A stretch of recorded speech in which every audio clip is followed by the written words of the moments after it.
Hey there! Are you ready to blast off into another story? I love stories. I especially love stories about spaceships, faraway planets, and outer space adventures. Those are the stories I like to hear over and over again, and I like to tell other people about them too. Well, this story is so amazing that I can't wait to tell you about it. If you're ready for the story, count down with me. Let's hear it. 3, 2, 1, blast off! I am so excited to tell you this story today. Have you ever had a story you couldn't wait to tell? Maybe you saw a really cool animal and couldn't wait to tell your grandma about it. Or maybe you learned a new trick at the playground and wanted to show your dad or mom right away. Well, this story is so amazing that I can't wait to tell you about it. In the Bible, we can read about two guys, Peter and John, who were really excited about sharing a story too. It was the story of Jesus.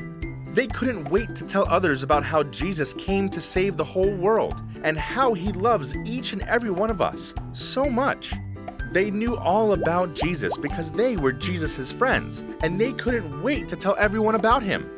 But the problem was, some people didn't want Peter and John to talk about Jesus.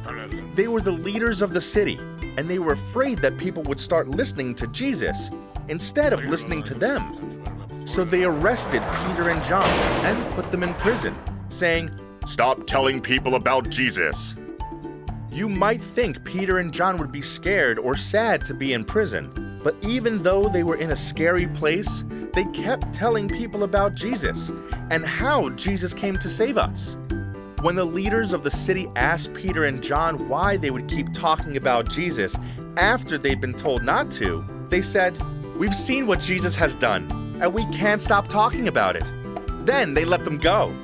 Peter and John wanted to tell everyone about Jesus. That's how excited they were.